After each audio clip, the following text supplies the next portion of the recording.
What's up everyone? Welcome to Akuma's Arsenal. Today we are reviewing this wonderful, luscious François Le Jour dive watch. Le Jour is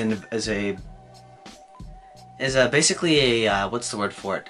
A subsidiary brand of Yema. And Yema is a French wristwatch company that has been in existence since 1948. They're very famous in the watch world, I think, for being the premier French wristwatch brand. There's not that many of them. A lot of them are very old. A lot of the ones that were very old went out of business or eventually moved to Switzerland, very similar to the British watch brands. But Yema has stayed independent. It's doing its thing, and it is still selling watches to this day. I think they make a bunch of very good wristwatches, and it's mostly a continuation of their older historical pieces, such as the Superman dive watch. They made that in the, actually I wrote this down. The Superman was in 63, the Rally Graph and the Yacht Graph were in 68, and speaking of which, when you say Yema nowadays as a vintage guy, like when I think Yema, I just think chronographs. I think value chronographs. That's what I think nowadays they're really known for. They still make wristwatches, like I was saying. There were some notable achievements. First French watch in space in 1982. They're still making their own in-house movements. They recently relaunched the spacecraft, a very cool wristwatch. And they've been in existence since 1948, like I was saying, and they were started by Louis Belmont. Le Jour was the name they used to export watches to the United States, and I have one of those wristwatches on me right now. Yeah, it's a very cool watch. It's got a little guy on top with his hands out, kind of old school, Le Jour and plain simple letters. It's got a really cool white ring around the dial. No markers, just some indices, some applied indices in a different tone. Unfortunately, it's very obviously it's a dive watch.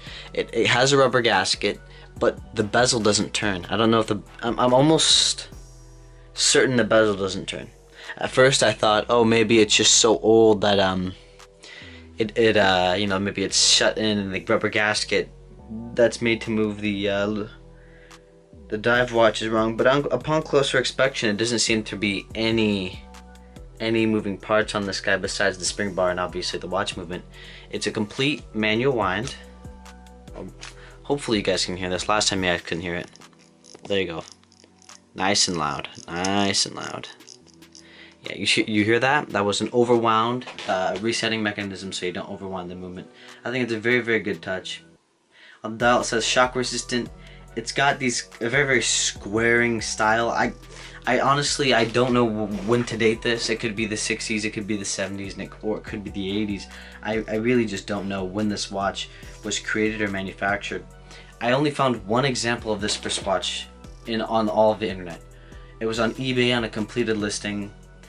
The seller had no other information on the wristwatch. I mean, Le Jours in themselves are pretty rare.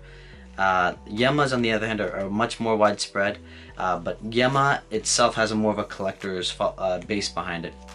This guy right here actually does have an in-house made French movement. I'll show you guys my reaction of that right now. How cool is that? This is a French made movement. Yeah, it says there. I can't even read it through the damn lens. Yeah, I think it says 17 joules. Yeah, it says 17 joules, unadjusted France. On this side it says Le Jour watches time. That's really cool.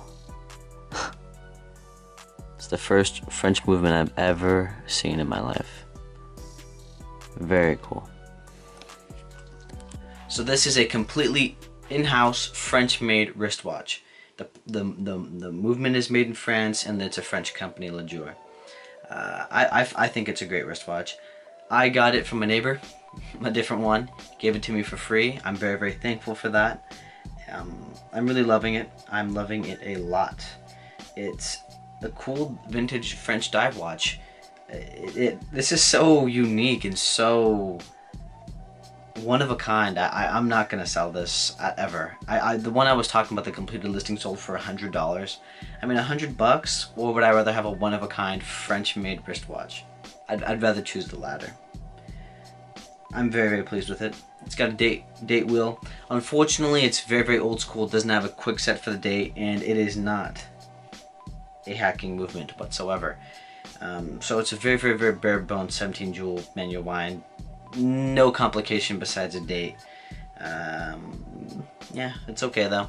I would prefer it if it didn't have a date wheel. I don't know why companies always have to add date wheels on things. You know what, speaking of which, so if it was your only watch, I'm sure it really wouldn't matter. Because you would only have to change it if it was off at the end of the month, maybe once or twice depending on the month. But for guys like me and obviously the guys like you guys, us watch collectors, when you're switching between watches and you come back to your watch to the 16th and your watch says the 3rd, I mean, you don't want to go there just like having to spend 5 minutes, just, you know. So what I do is I ignore it half the time, especially on these ones that like the Vostok and this guy. I'm just like, you know what? I don't even want to read the date. I don't want to look at the date. I don't have to set the date. It's just a purely time-telling wristwatch for me. I'm very, very happy with it. Put it on this NATO strap. Of course, it's a really, really weird lug size. It's 19 millimeters. Why they chose 19, I don't know. But a 20 millimeter band NATO strap fits just right. That, guys, is my Le Jour. But I have another wristwatch that I will be reviewing next. This Omega. Yeah, this Omega will be reviewed this upcoming week. It's such a cool wristwatch. I'm trading it for some other wristwatches, and I'm sad to see it go, but it's a cool watch. You know, would I rather have the Le Jour or the Omega? Oof. Well, you'll have to find that out when I review the Omega. Thank you very, very much for watching, guys. Thank you for coming to the Arsenal, and Okuma out.